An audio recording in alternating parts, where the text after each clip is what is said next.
Hello everyone. आज हम BSc part first के लेक्चर रिएक्शन मैकेनिज्म में रिएक्टिव इंटरमीडिएट्स पढ़ने जा रहे हैं। जब रिएक्टेंट प्रोडक्ट फॉर्म करता है तो उसके बीच में हमें इंटरमीडिएट्स या हाईली रिएक्टिव स्पीसीज मिलती है, तो हम उस हाईली रिएक्टिव स्पीसीज को इंटरमीडिएट बोलते हैं। ये इंटरमीडिएट हाईली रिएक्टिव होता है, शॉर्ट लाइफ होता है और अनस्टेबल होता है। अगर हम टाइप्स ऑफ इंटरमीडिएट देखें तो carbocation, कार्बिन, free radical, नाइट्रीन, benzene and कार्बेनाइन, ये 6 टाइप्स ऑफ इंटरमीडिएट होते हैं। कार्बोकेटाइन क्या होता है? Chemical species caring positive charge on A carbon. Carbocation होता है कि अगर कोई chemical species positive charge carry करती है तो उस स्पीसीज को कार्बोकेटाइन के नाम से जाना जाता है। अब कार्बोकेटाइन जैसे एग्जांपल ये Cr3+। अगर हम कार्बोकेटाइन में के वैलेंशियल में इलेक्ट्रॉन देखें तो 2 इलेक्ट्रॉन तो इस वाले बॉन्ड के, 2 इलेक्ट्रॉन इस बॉन्ड के, 2 इलेक्ट्रॉन इस बॉन्ड के, तो टोटल इलेक्ट्रॉन कितने हुए? 6 electron. So a carbocation contain 6 electron in valence shell of carbon. तो यहाँ पे 6 electron valence shell of carbon में पाया जाता है। अगर हम इसकी स्ट्रक्चर देखें, इसकी शेप देखें, तो इसका हाइब्रिडाइजेशन, सबसे पहले इसका हाइब्रिडाइजेशन क्या होगा? एक sigma bond, 2 sigma bond, 3 sigma bond, 3 sigma bond present है। तो जब 3 सिग्मा बॉन्ड प्रेजेंट होता है तो उसका हाइब्रिडाइजेशन क्या होता है? sp2 हाइब्रिडाइजेशन है तो इसका शेप क्या होगा? Trigonal planar.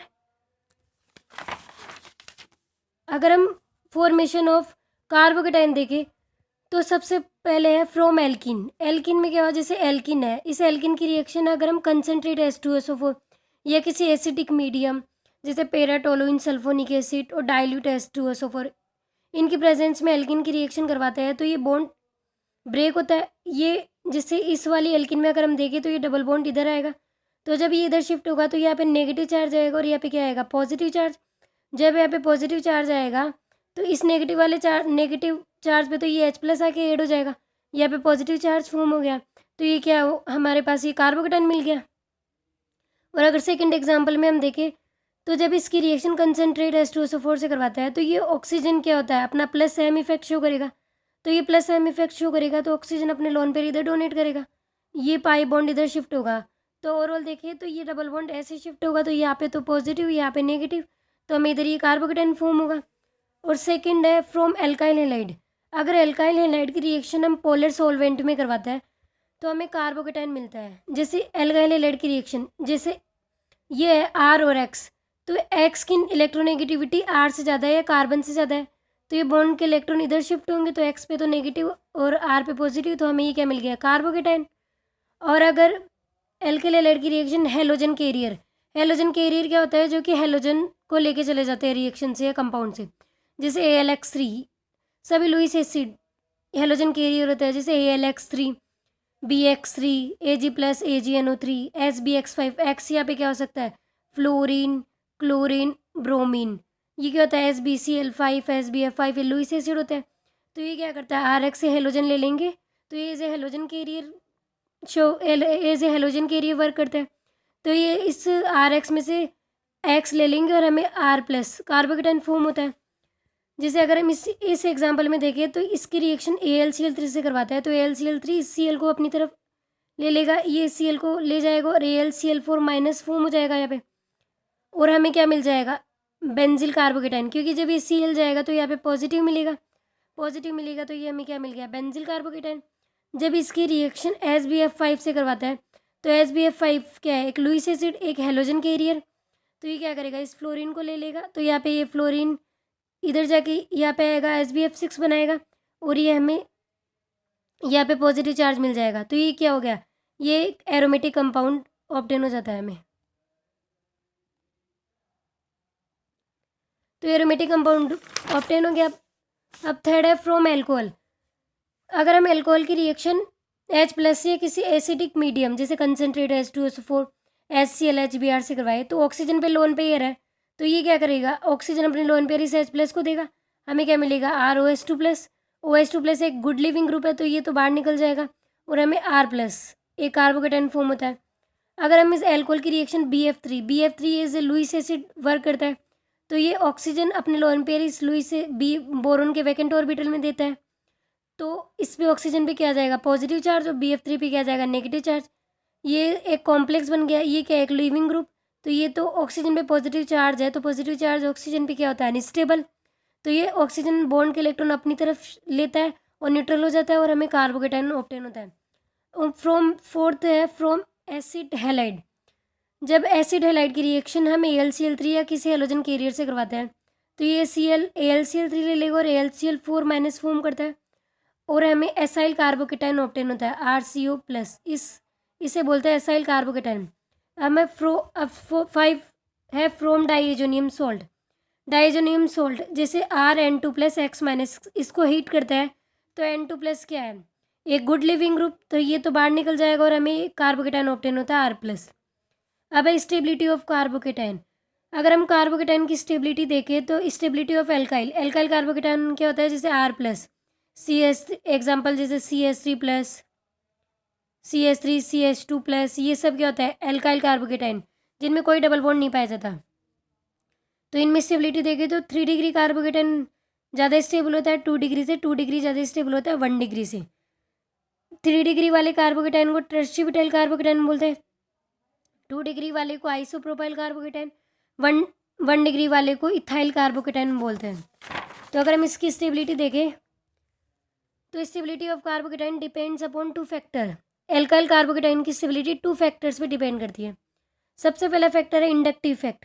इंडक्टिव फैक्ट में हम देखें तो ये क्या है, CH अपना प्लस आई इफेक्ट लगा रहा है, तो इसमें प्लस आई इफेक्ट लगाने वाले कितने हैं। कार्बोकेटाइन की स्टेबिलिटी कैसे डिपेंड करती है, कार्बन पे क्या है पॉजिटिव चार्ज। तो कोई भी स्पीसीज़ क्या होती है, अगर किसी स्पीसीज़ पे पॉजिटिव चार्ज है तो वो स्पीसीज़ क्या चाहेगी कि उसका पॉजिटिव चार्ज कम हो, कैसे न कैसे उसका पॉजिटिव चार्ज कम करना चाहेगी वो स्पीसीज़। तो या तो वो इलेक्ट्रॉन लेगी, इलेक्ट्रॉन लेकर वो अपना पॉजिटिव चार्ज कम करेगी और स्टेबल होने का ट्राई करेगी।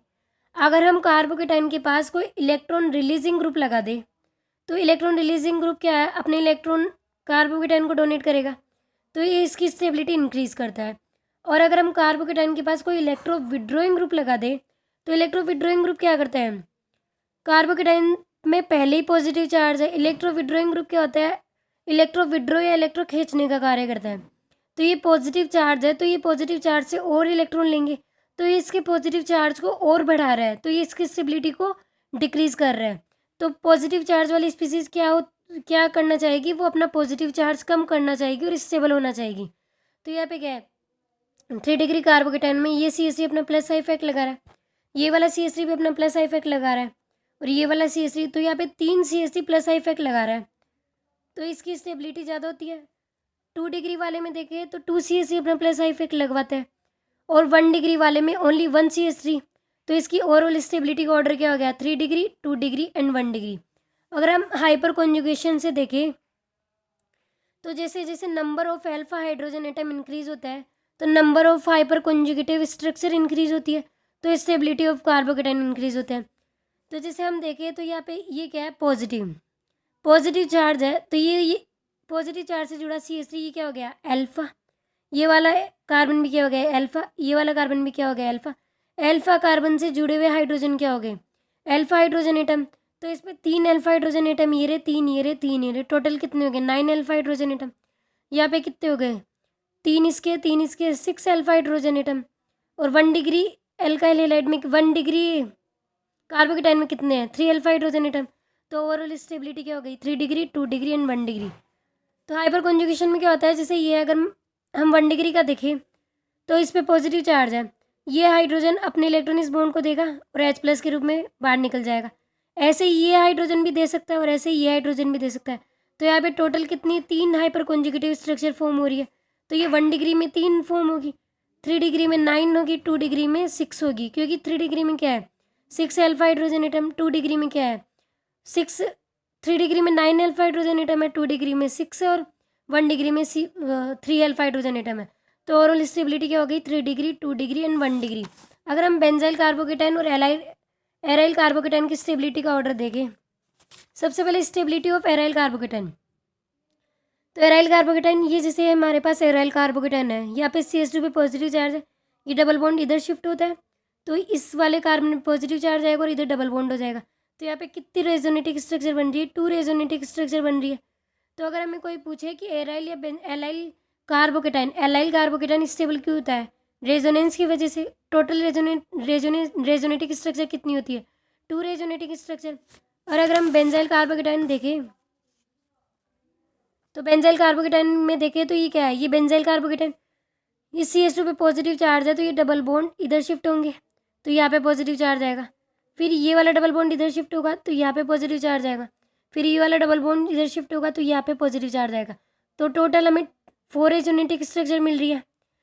तो बेंजाइल कार्बोकेटाइन क्या है, एलाइल कार्बोकेटाइन से ज़्यादा स्टेबल होगा क्योंकि इसमें 4 रेजोनेटिक स्ट्रक्चर मिल रही है और एलाइल कार्बोकेटाइन में हमें 2 रेजोनेटिक स्ट्रक्चर बन रही है।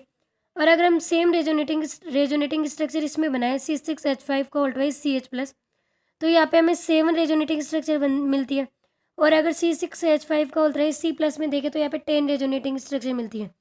तो स्टेबिलिटी ऑर्डर देखिए तो जिसमें 3 बेंजीन रिंग होती है वहाँ पे स्टेबिलिटी ज़्यादा होती है, देन 2 बेंजीन रिंग वाले में, देन बेंजिल कार्बोकेटाइन में। अगर ओवरऑल कार्बोकेटाइन की स्टेबिलिटी देखें तो एरोमेटिक कार्बोकेटाइन ज़्यादा स्टेबल होता है नॉन एरोमेटिक से। नॉन एरोमेटिक में भी देखें तो जिसमें रेजोनेंस ज़्यादा लगता है वो ज़्यादा स्टेबल होगा, देन हाइपर कॉन्जुगेशन वाला, देन प्लस इफेक्ट वाला, एंड देन एंटी एरोमेटिक वाला। एंटी एरोमेटिक वाले कार्बोकेटाइन तो बहुत लीस्ट स्टेबल होता है। तो ओवरऑल स्टेबिलिटी देखें तो सबसे ज़्यादा aromatic, then miscellaneous carbocation. Miscellaneous का एग्जाम्पल है जैसे CPM, साइक्लोप्रोपाइल मिथाइल कार्बोकेटाइन। और फिर है सब्स्टिट्यूटेड कार्बोकेटाइन, जैसे सब्स्टिट्यूटेड कार्बोकेटाइन का एग्जाम्पल है ये वाला। यहाँ पे ये नेगेटिव चार्ज इधर आता है, ये बॉन्ड इधर शिफ्ट होगा तो यहाँ पे पॉजिटिव है। तो ये क्या है, ऑक्सीजन के लोन पेयर से स्टेबल है तो इसको क्या बोलते हैं, सब्स्टिट्यूटेड कार्बोकेटाइन। देन रेजोनेंस के द्वारा स्टेबलाइज कार्बोकेटाइन स्टेबल होता है, देन हाइपर कॉन्जुगेशन के द्वारा, then inductive effect, then anti aromatic. तो अगर आप लोगों को मेरा वीडियो पसंद आए तो प्लीज़ लाइक कीजिए, शेयर कीजिए एंड सब्सक्राइब कीजिए। और अगर इस वीडियो से रिलेटेड कोई भी प्रॉब्लम हो तो प्लीज़ कमेंट कीजिए।